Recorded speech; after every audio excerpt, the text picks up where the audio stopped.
Hi there, coming to you with another episode from Starfish Harbor, located here in Maysville, Kentucky. Today I want to talk to you about the charlatan preacher. I'd already made a video on this, and then after uploading it realized there was no audio. I don't know whatever happened to the audio, but I've got that fixed, I believe. And so we're going to move on here and talk about this charlatan preacher.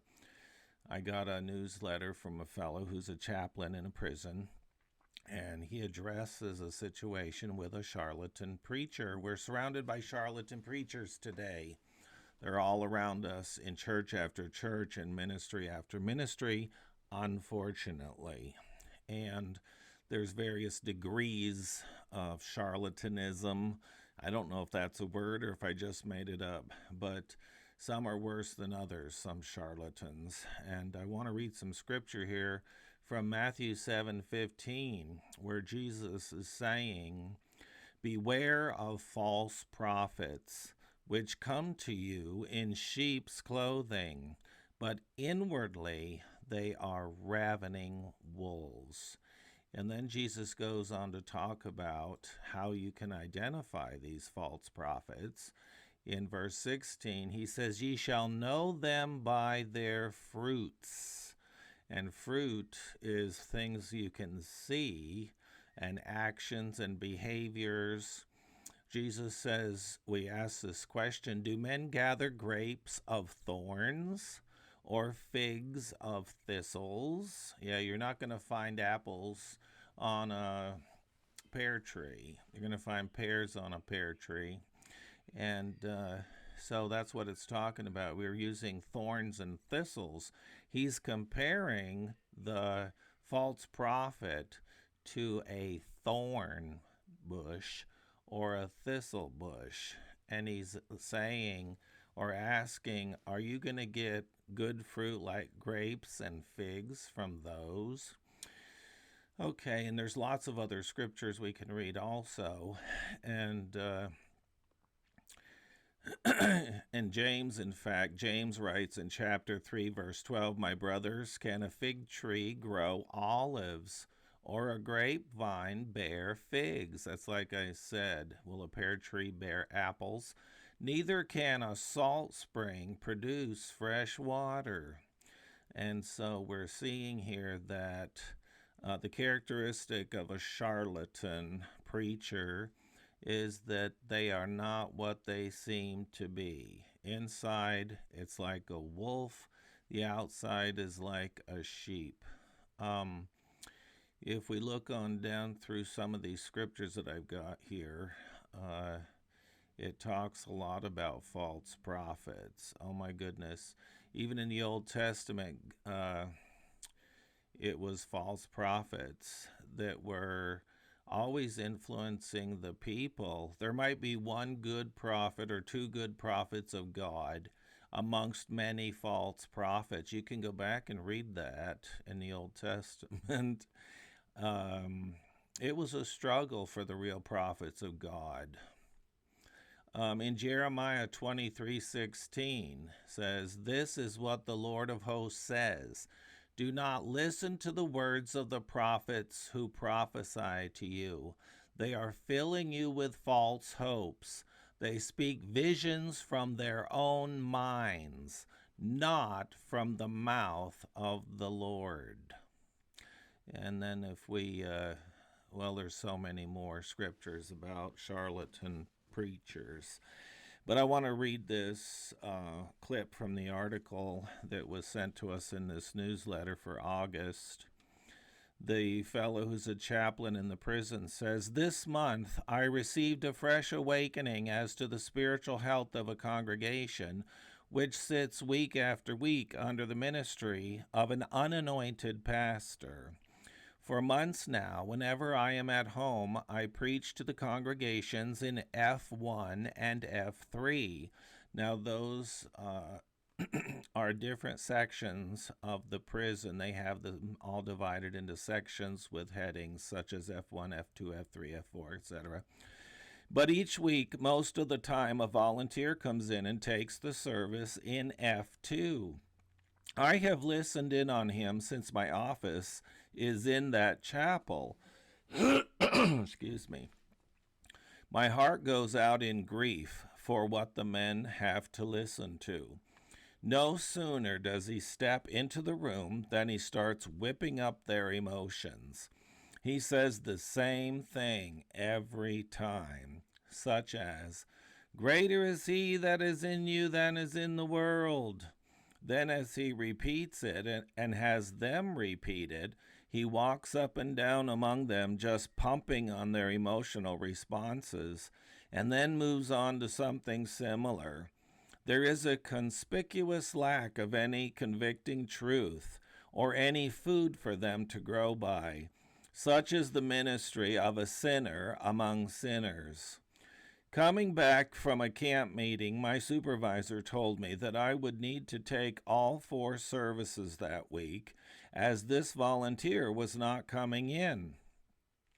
Besides, he said, they haven't heard from you for a while. Excuse me. I went on Tuesday to F3 and preached to them on the 7 birthmarks of a new creature found in 2 Corinthians 7:11. It was easy to preach to them, and they were obviously receiving it. On Wednesday, I went to F2 and preached the same message, and I felt I may as well have been preaching to a graveyard. I told my supervisor of the drastic difference in atmosphere in the 2 facilities, and he said, "I know it." Then on Thursday, I preached it again in F1 and felt again the Lord's help and the receiving of it. I concluded that a congregation fed on nothing except a diet of emotional fluff loses all desire and susceptibility to sound truth. I would ask that you help me pray for this situation and that God would either convict the charlatan or remove him. And that's how you have to pray about charlatans. I have my own personal story to tell about a person who leads a ministry, typically to women, and she's very well known. This woman, she's written gobs of books. If I said her name, you have heard it for sure. I will describe her to you. She likes to cut off her hair, and she likes to wear gobs of makeup, and she likes to wear big, huge, dangly jewelry, and she likes to sparkle. Okay, now, this is the story of what happened about this woman. I had a visitor come to the house when we were still living on the campground, the Wesleyan campground, and this visitor asked me just off the cuff, "So, Jonathan, what do you think of so-and-so?" And it was this particular woman in this huge ministry. And I kind of hesitated a second or less than a second, I don't know, but suddenly it was like God just spoke through me. And I took my arms up like this and I threw them straight down on the table in front of me. And I said, well, there's this much truth coming through right here, but there's a snake crawling right up alongside of it. And after I said that, I was like, wow, it was not me saying that. I felt very clear about that. And the person who'd asked me, just their eyeballs wide, and they were like, I see that. And so I don't remember what else was said. And I ended up having to go out and mow the lawn and mow the campground grass. And I was on this huge X-Mark zero-turn mower. And I was over in front of the house mowing along the chain link fence, and I came around the fence at the driveway to mow out in front of the chain link fence by the road. And as I started along the chain link fence, I just happened, it was like God pointed down to the left of the bottom of the chain link fence, and there lay a large black snake, all stretched out lengthwise. I mean, just stretched right out, directly under the chain link fence, because the bottom of the chain link fence was up off the ground like 3 inches. And there lay that black snake all stretched out along the bottom of the chain link fence. And I remember stopping and thinking, you think you're hidden there, don't you? And I didn't think much of it and continued on mowing. I do not kill snakes that are non-poisonous. I don't do that. I've never done that. And I just let them live and do their thing. There's a reason why they're around. And anyway, that evening after I mowed, I was in the house with Brenda. We were in the living room, and suddenly I just had this burden come over me that Brenda and I needed to pray. And we had to pray together. And I said, honey, we've got to pray. Something is going on. So I sat down on the floor in front of the sofa. She was in her chair, her recliner, and we started praying. Well, it wasn't long, and man, something came through me, and I was praying like a house on fire, and I couldn't help it. And all of a sudden, as I was praying, God flashed that chain link fence back and right in front of me with that black snake stretched out underneath it. And God manipulated the chain link fence to show me, here's this 5-foot wide chain link fence, and crawling right up alongside of it was the snake.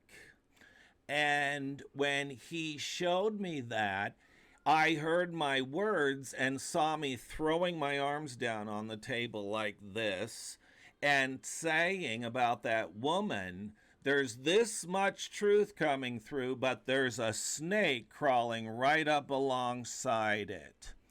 And oh man, when that all went flash, flash, click, click, click, I mean, it was like a fire came through me, and I started crying out, just almost screaming, Lord, kill that snake, kill that snake, kill that snake. It was like fire coming through me.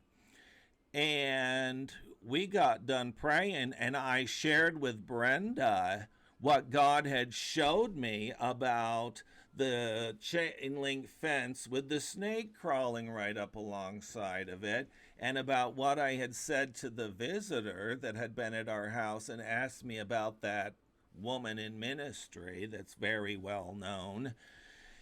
And Brenda was like, wow.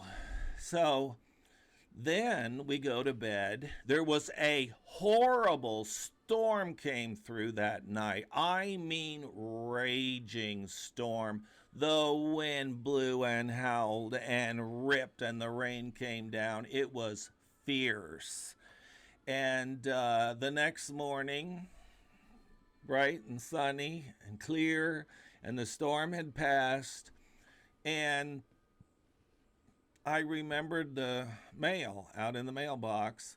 So I told Brenda I was going out to get the mail, and I go out and start walking through the front yard, and it was like God pointed again to my left, and I turned my head to my left, and I'm looking, and it looked like there was this black stick laying in the front yard in the grass. And I was just going to walk on by, but I suddenly felt prompted, no, you go look at that. And so I turned and went over to this black stick. I thought it was a stick off the maple tree that was right there that got blown off in the night. It was not a black stick. It was that black snake. And it was laying right there in the grass.